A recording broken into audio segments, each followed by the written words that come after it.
All right, so welcome back to the Winter Fancy Food Show here, 2020 at Moscone, and I've got the big guy here, Mr. Phil Kafarakis, the guy who runs this place. I don't know how you got time for this. No, it's great. We've got a big team, and everybody pitches in. Clearly, this happens in a very planful way. Yes. We're very excited this year, so we're proud of all the things that are starting to happen. Yeah, so Phil, the Specialty Food Association has really become, I feel like it's just become one of those associations that's just on fire right now. What's the state? Yeah, for us right now, there's been a lot of love in this for 3.5 years. When Yeah. you think about people knowing the Fancy Food Show. Sure. And people not really understanding what Specialty Food Association is or was, or what do they do? They do the Fancy Food Show. Well, we're more than that now. Right. We've been able to build an infrastructure to bring new members in. It's very easy to become a member. We've got a membership hub and a benefits hub here. We've been able to take membership and make it seamless. You can be a company and enter for membership with 2 clicks. Wow. You can Okay. then take the next step. When you have product, you submit your product into a process that's attached to Rutgers from an evaluation standpoint, and that takes maybe 3 weeks.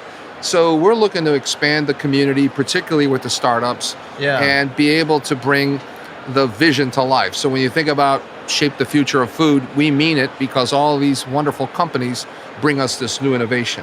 Our responsibility is to champion their cause, nurture them with education and programming, and then connect them. Yeah. And with the new branding that we've launched here to I love it. It's a great contemporize look. Thank Yeah. you. We're trying to contemporize it because we've got a young membership base that's growing, and identify the fact that they can be part of this organization with all the benefits beyond just being at the show, from Yeah. education to joining us with our pavilions at other places. We're going to the National Grocers Association with a big pavilion. We're going to Cial in Paris this year with a Great. big pavilion.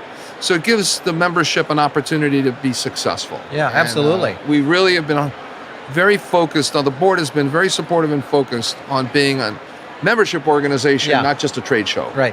So I've seen so many new companies here this Yeah, year. It yeah. seems like the industry is just really moving in that direction. What are you seeing Yeah. yourself? The research a panel is going on this morning. It was a kickoff with Mintel. We're past 149 billion. We're heading to 160. We're going to be at 250 like we discussed in a couple of years. The industry in the categories, 36 categories, Right. growing anywhere from 3x to 10x versus main category, big brand food. Yep. So that means there's more companies. Our membership is growing, and now more companies in some of these categories that emerged a couple of years ago now that are filling in. So everybody's talking about plant-based food. Right. And it's not just 2 big companies anymore. Yeah. What we've been able to talk about there is the plant-based companies that are here. We got about 17 of them. They're up in a new attraction called What's Next in Food. Okay. That involves them. Our new brands on the shelf are there.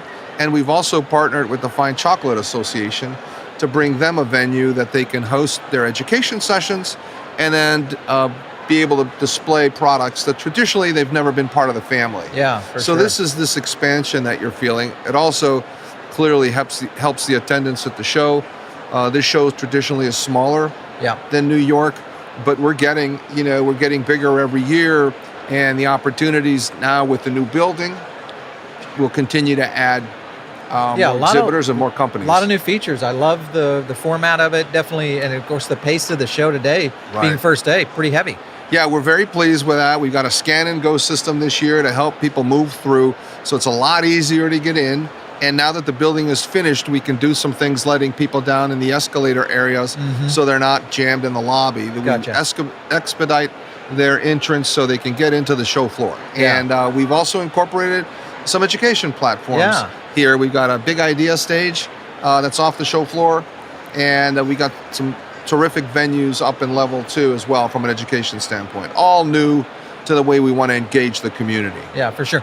Phil, what's kind of next for you guys? You guys have taken on a lot of challenges Yes. and kind of addressed the industry. Where are you going? We are really looking now to set the stage and create even more programming, educational programming. It's not just about bringing people to the show and getting them a 10 by 10. Right. It's about helping them understand the business. So education platforms, on the road basics, which is one of our biggest components yesterday. We had an all-day basics program. People come Saturday now to do some of the education programming. Okay. So we're going to take that on the road. We also do a summit. So we'll have 2 summits on the road that are more expansive with industry experts that talk to our members from marketing to new product development to legal issues, trade. And then the basics will be the curriculum that we have with getting a business started with successful mentors that are part. And we're going to do one in Houston. We got one in planned for later in the year, and put that out on the road so that in between the shows, the community starts to grab some of this work. Well, so and plus when you're they come, getting grassroots too. the You're important getting into thing, those local areas. Listen, small entrepreneurs, they watch what they spend. It's got to be meaningful. So why don't we go to them? We know where the pockets are. Let's get closer to the community. Bring more people in. We had a great what we call cocktails and peer talk yesterday to get the community together, share information amongst themselves, but give us feedback. Yeah. We really want feedback as we start to develop the programs. And we got a terrific board. We're trying to bring more people onto the industry work groups. So the community, it's become really a movement, Paul, and we're very excited. We thank you for being part of it. I love it. We've been involved with a few years, and just the growth we've seen is impressive. So congratulations on all you guys are doing. I'm looking forward to coming back and talk to you about little trends and the things that we see on the show. Yeah, I can't wait. All right, so thank you. Stay tuned right here at the Winter Fancy Food Show. We will be right back, and we'll catch you soon.